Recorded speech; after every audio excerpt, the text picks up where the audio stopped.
before you even think about marriage, before you say I do, before you trust anybody from your church, watch this story. Because sometimes the person sitting beside you during prayers, smiling in church, singing hallelujah every Sunday, is hiding a life you would never imagine. And if you don't see this, you might regret it forever.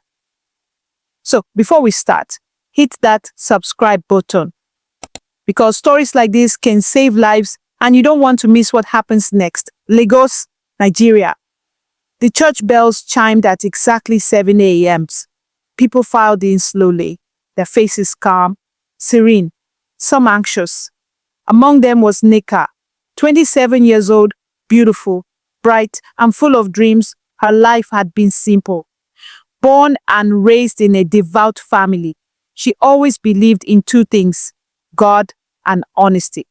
She had recently started attending a new church in Victoria Island, a charismatic church with booming music, energetic pastors, and friendly faces everywhere.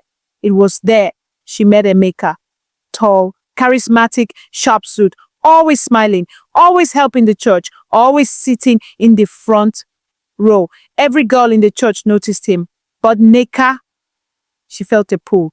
Something about him felt different, special, like he had been placed in her path for a reason. After months of casual greetings, helping during church programs, and occasional coffee meetups, Nneka asked her out and she said yes. Nneka's friends gave subtle warnings. Girl, slow down. Church people can be tricky. Have you noticed he's always private about his life outside church? Nneka laughed them off. What's the harm? He's God-fearing. I see him every Sunday. He sings praise songs. He volunteers. He's perfect. And for months, life seemed perfect until the small cracks appeared. It started subtly.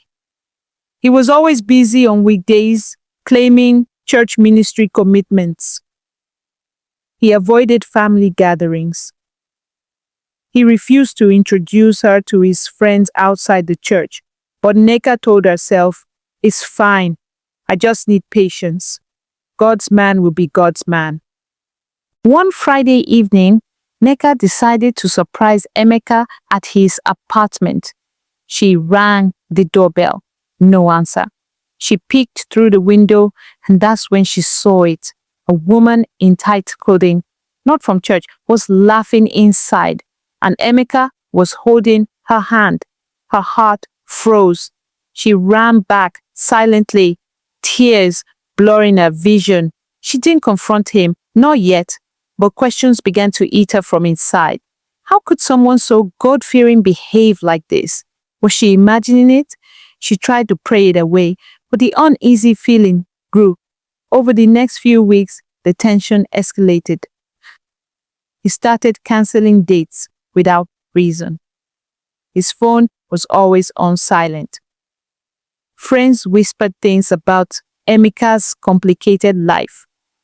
Nneka felt trapped in her emotions. She loved him deeply, but her instinct screamed, something is wrong. One night, she decided to follow him secretly. She trailed him from the church parking lot. He went into a high-rise apartment in Ikoyi, not the one he claimed. She peeked through the window, and there he was with two women drinking wine, laughing, texting on his phone. It hit her like lightning. All those smiles at church, all those hallelujahs were lies. She wanted to scream, but she stayed silent, her body frozen. Nneka knew she couldn't continue without answers. She invited Nneka to dinner in a quiet restaurant. Nneka, I need the truth, she said softly. He smiled, the same smooth smile that had won her heart months ago. What truth? About your life outside church. For a moment he paused, then he leaned closer, voice low. Nneka, do you really think church people can't have secrets? Do you really think being pious on Sunday makes a man honest Monday to Saturday? Nneka's stomach turned. Nneka, What you say? He smirked. I'm saying I have my ways. I take care of myself. Church is church. Life is life. Some people are too naive to see it. Tension filled the air. Her heart pounded. Her trust shattered. Nneka decided to do what she should have done months ago. She hired a private investigator. What she discovered shocked her beyond belief.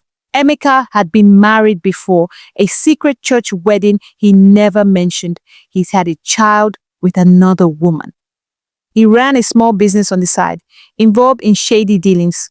Her hands trembled as she read the report. The man she thought was her God-sent prince was living 3 lives. The church life, the family life, the secret hidden life. Her heart ached. Her faith wavered. But she also realized she was lucky to discover this before marriage. Nneka called Emeka. The next day, she confronted him with the report. He laughed nervously, tried to charm her, tried to manipulate, but she was done. She looked him in the eye. You live 3 lives, Emeka, but I live one, and I will not waste it on lies. She left him standing there, speechless. Later that week, she met her friends in church. They prayed together. They cried. But most importantly, she healed. She realized that marrying someone from church doesn't automatically mean they're righteous. Faith is personal. Character is revealed in the dark. If this story opened your eyes, if you believe in learning before it's too late, hit that subscribe button, because stories like this save hearts, prevent regrets, and show that truth, however painful, is always better than ignorance.